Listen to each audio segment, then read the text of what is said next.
it going, ladies and gents? Reverend Saint back again with another Call of Duty Black Ops 3 video for you guys. Today, what we're going to be talking about are these new free things that we got as season pass holders that finally got contracts, crypto keys, all sorts of crap we're going to start talking about today here. But first, let me tell you about this gameplay.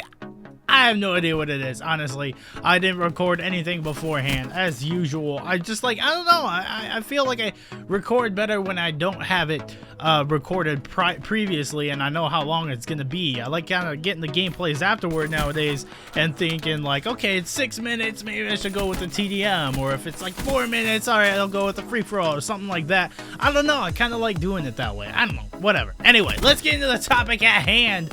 What we're talking about today are these new thingy-majiggers. Obviously, there's a lot of news and a lot of stuff that was announced this past week, but today we're talking about this. Basically, what it is us season pass holders, not only do we get a free weapon bribe, yes, that's a guaranteed weapon drop. We're going to get a new weapon out of all of the weapon additions that they've put into the game, the weapon DLC that they put into supply drops. Out of all of those, we were guaranteed to get one of them in this bribe. So we get one of those, and then we get, I think it's like 10, I think it was 10 rare supply drops, which we also have obviously increased odds to getting stuff out of that. I ended up getting the HG40 and the Siege, the new launcher, brand new launcher out of it, and I was pretty happy with it, man. I really would have loved to have gotten the FFAR, aka the FAMAS from Black Ops 1, but the odds were not in my favor, man. I could not have won the Hunger Games.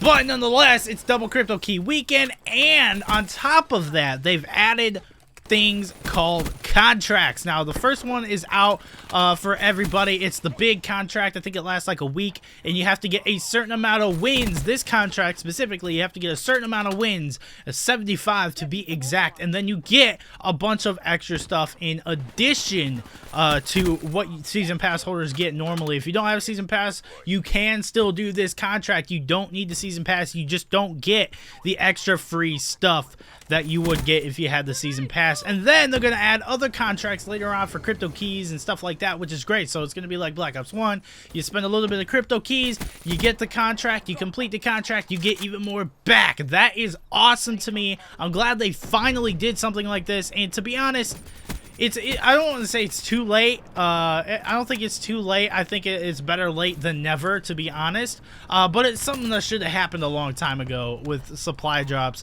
I think they should have had the foresight and the knowledge to see, you know, microtransactions are extremely touchy subject. They have been ever since their inception in gaming. And I feel like they should have had the foresight to be like, you know what, let's make sure we have everything ready, man. Let's make sure that it's fair and the players are gonna like it. I think they should have done maybe some more testing, or maybe some focus group testing or something like that with the system before they ended up just releasing, okay, here's supply drops with crypto keys that you get sort of kind of easily. No, and then here's COD points that you can buy. It's like, it shouldn't be that way. They should have had this contract system in place when COD points came out, in my personal opinion. I also think they should add another way, man. My personal opinion, I've made a video on this a while ago, is wager matches. What if they added wager matches for crypto keys? You could go in, so you got different playlists. One's like, okay, you got to wager 5, and then the top 3 finishers get like this many, you know, like first place gets this many, second place gets this many, maybe gets theirs back, and then third place gets like a consolation of like 3. So say everybody has to do 5 in an 8-player game. I'm not going to do the math, but say first place gets like, I don't know, 20 or 25, and they spent 5, obviously, so they get an additional 20 on top of that. Second place maybe gets like 10, and then third place maybe gets 5, maybe gets theirs back, or something like that, you know. Something like that I think would be really freaking sweet. And that's obviously just a free-for-all example, like they did in Black Ops 1. They did COD points back then. It was like their money, and they did wager matches back then with that, and I thought that was really freaking cool, man. So I don't know, in my opinion, I think they should add that, but I'm really happy that they finally did this. It kind of makes me want to play the game a little bit more, to be honest. It makes me want to grind out some more crypto keys. It gives me something to shoot for during the week. It's a weekly challenge or a weekly contract, and then there's daily contracts that are going to be coming out, and it makes me want to play the game even more so. Like, and most of you guys know I really enjoyed Black Ops 3. I think it's the second best Call of Duty multiplayer wise, even with the thrust jumping, because that's just I don't mind that, you know.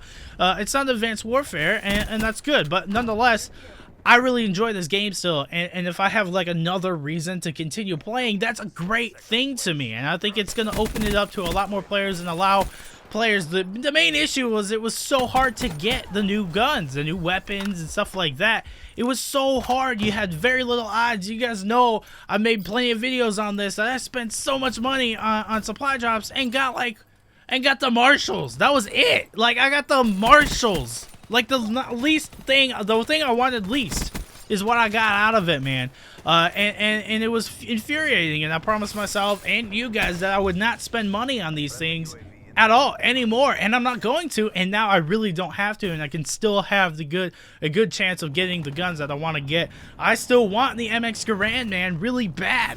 I want the FFAR. I want those things, you know. I wouldn't mind getting this axe that people are running around with, or the mace, the Skull Crusher. That thing is sweet.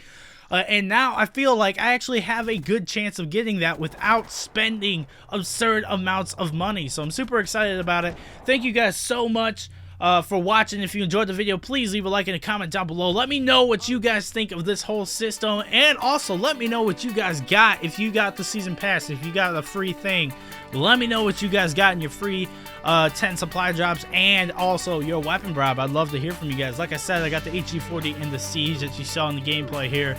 So anyway, I hope you enjoyed the video. Like, comment, subscribe, all that good stuff, and I'll see you guys tomorrow for yet another video. Peace. You made it to the end of the video, so give yourself a big ol' hug or something like that. This previous video right here is about, or it's actually my opening of the free stuff that they had given me that I talked about in this video. So go enjoy that!